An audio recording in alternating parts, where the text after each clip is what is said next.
ayat 42 Allah Subhanahu wa taala berfirman, A'udzu billahi minasyaitonir rajim.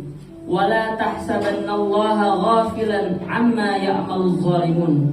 Innama yuakhiruhum liyaumi takhshasu fihi al-absar.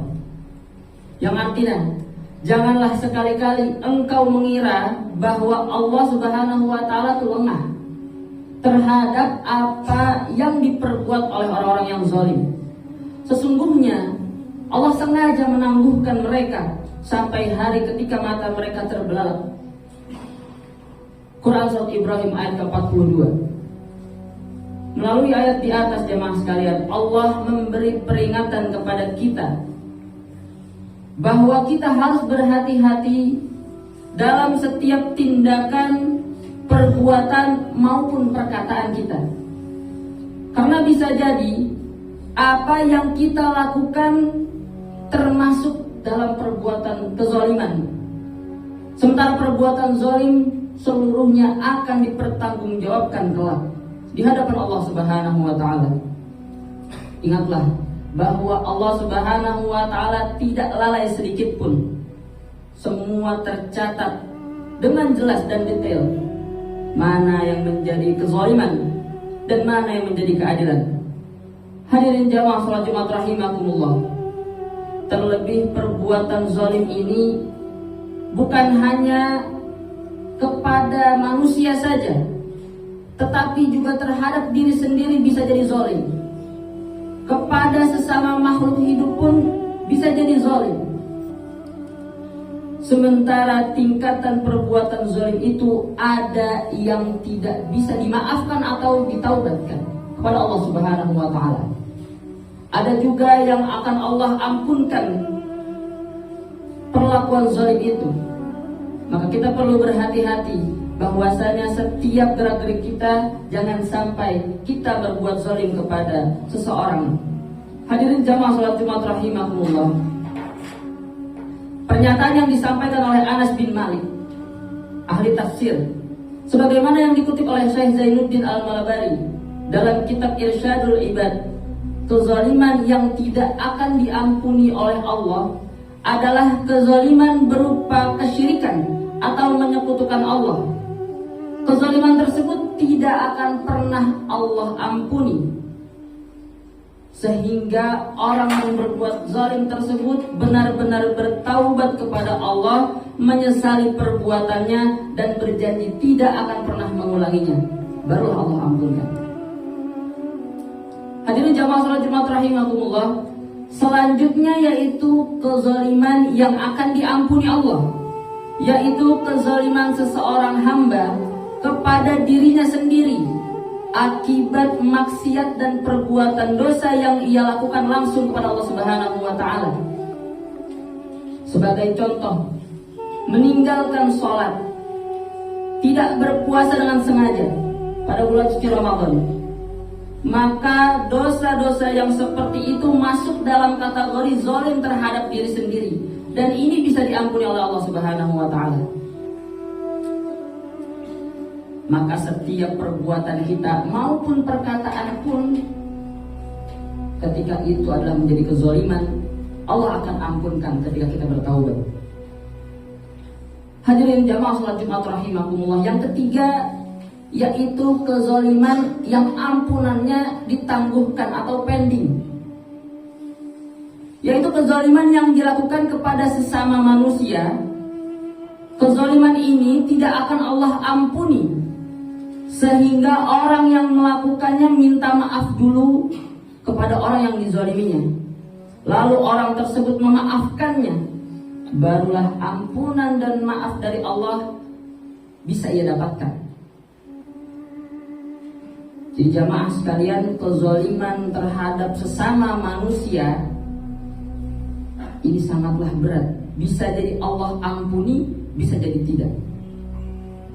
Maka ketika kita zalim kepada teman kita, kepada kerabat atau tetangga kita, hendaknya kita segera meminta maaf padanya. Karena itulah yang akan menjadi jalan keluar untuk Allah Subhanahu wa taala mengampunkan kita semua. Oleh sebab itu jamaah, kita mesti takut untuk melakukan kezaliman, baik kepada diri sendiri, kepada sesama makhluk, ataupun kepada sesama manusia. Sebab semuanya akan diperhitungkan dan dipertanggungjawabkan di akhirat. Hadirin jamaah salat Jumat rahimakumullah.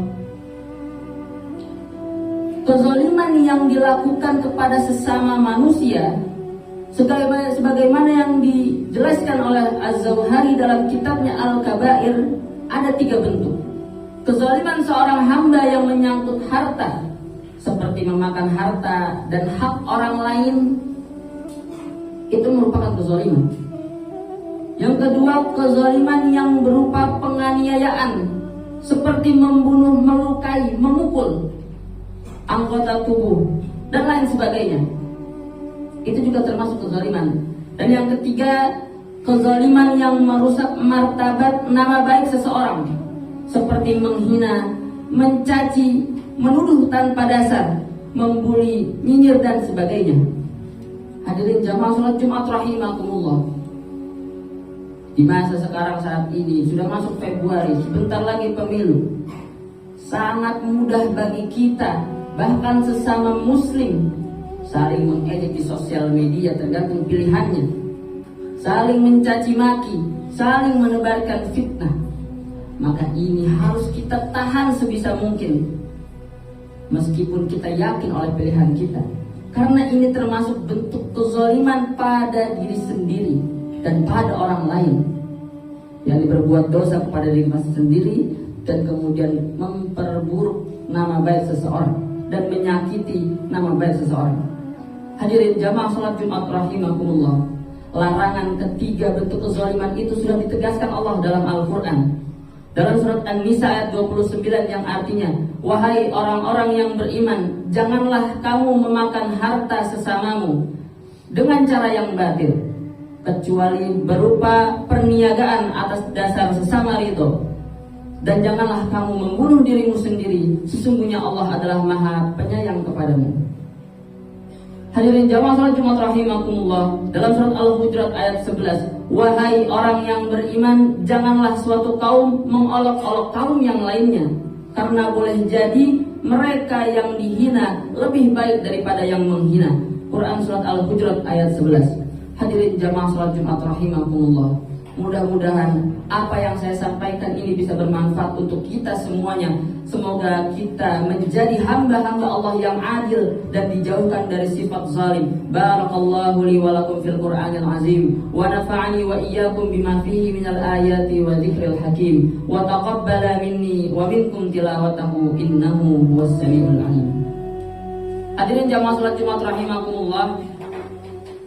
Adapun balasan bagi orang-orang zalim yang Khatib sebutkan ini ada 3. Yang pertama, bahwa orang yang zalim itu amal kebaikannya akan diserahkan kepada orang yang terzalimi. Artinya sebanyak apapun ia sholat, berpuasa dan beribadah kepada Allah, jika ia masih berbuat zalim kepada orang lain, maka pahala yang ada pada diri kita menjadi milik orang yang kita zalimi. Dari hadis Abu Hurairah oleh At-Tirmizi, bahwasanya orang yang zalim itu dinamakan muflis pada hari kiamat. Artinya muflis ini kere atau merugi, bahwa ia merasa di dunianya beribadah sungguh-sungguh, namun ternyata di akhirat kok tidak ada apa-apa. Ini muflis yang dimaksudkan oleh Rasulullah SAW. Kemudian yang kedua, jamaah sekalian, takutlah kamu terhadap doa orang yang dizalimi, sebab doa orang yang dizalimi itu mustajab dengan cepat dan terkabul. Hadis riwayat Malik. Meskipun orang yang kita zalimi ini non muslim, tidak beriman pada Allah, maka begitupun sebaliknya, tetap akan diijabah doa orang tersebut yang kita zalimi. Mudah-mudahan kita menjadi hamba Allah yang adil, karena zalim artinya menempatkan sesuatu tidak pada mestinya, sedangkan adil menempatkan sesuatu pada mestinya.